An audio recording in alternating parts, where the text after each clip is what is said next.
ये गुण होता है। जिस प्रकार से रुई के ढेर में आग लगा दिया जाए तो जलने में देर नहीं लगता, उसी प्रकार से भगवान के नाम का वो प्रभाव है, भगवान के मंत्रों में वो गुण है कि पाप तुरंत जलकर खाक हो जाता है। इतने विकार है उसमें आग लग जाती है। अब ध्रुव महाराज विरक्ति की ओर पहुंच गए, सब कुछ छोड़ दिए, किसी भी प्रकार का चिंतन नहीं कर रहे, अपनी मैया का भी ध्यान नहीं कर रहे, क्योंकि मैया ने कहा था कि बेटा तपस्या करने जाओ और वहां किसी भी प्रकार की सोच चिंता मत करना, मन में कोई विकार नहीं आना चाहिए पुत्र। ध्रुव महाराज वैसे ही करने लगे। तम निरंतर भावेन भजता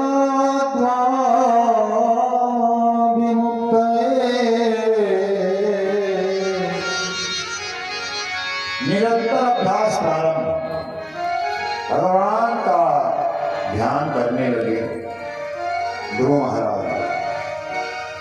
कहा नारद जी के पास ही अभी हैं, जा रहे हैं। अब मन में सोचने लगे, खड़े खड़े नारद जी जब उपदेश किए तो मधुबन में जाएंगे, भजन करेंगे, ऐसा मन में विचार कर रहे हैं। ठीक है, अब इसी मंत्र का भजन करेंगे। नारद जी की परिक्रमा किए। इत्योक्तस्तं परिक्रम्य,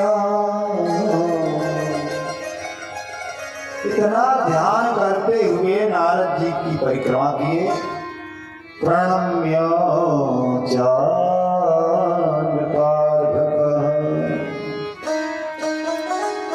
राजा के पुत्र ध्रुव जी महाराज नारद जी को प्रणाम किए, उनकी परिक्रमा की।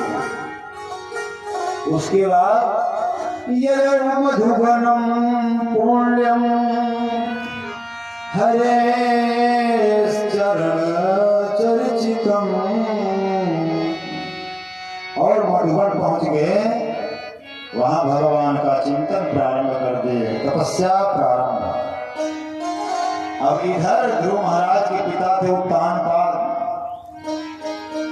वो छाती पीट पीट कर रोने लगे। अरे मैं स्त्री का गुलाम होकर 5 वर्ष के बालक को वन में भिजवा दिया।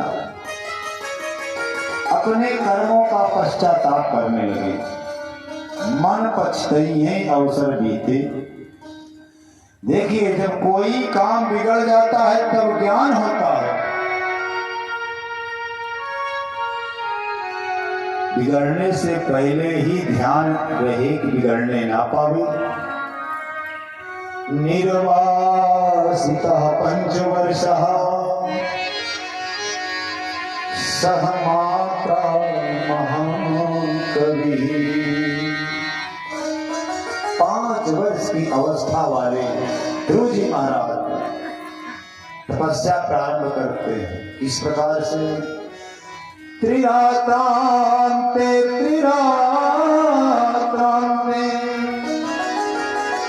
कपिध्य बदरासनः आत्मवृत्त्यनुसारेण मासं निन्ने अर्चयन् हरिम्। तिराक्रांते देखिए ध्रुव महाराज 3 दिन पर, 3 दिन जब बीत जाए तो कैथा बेर खाने लगे। जो मिल जाए जंगल में 3 दिन पर, रोज नहीं खाते थे, कैथा बेर खाने लगे। उसके बाद 3 दिन का अभ्यास हो गया, फिर 6 दिन पर घास और पत्ते खाने लगे। फिर इतना अभ्यास हो गया, 2 महीने तक ऐसे खाए घास पत्ते खा कर रहे। तीसरे महीने में 9 दिन पर सिर्फ जल पीते थे और समाधि में हमेशा रहते थे, भगवान का ध्यान करते थे। चौथे महीने में ध्रुव जी महाराज श्वास को जीत लिए। 12 दिन पर हवा पीते थे। जब 12 दिन बीते तो एक बार सांस लें, बस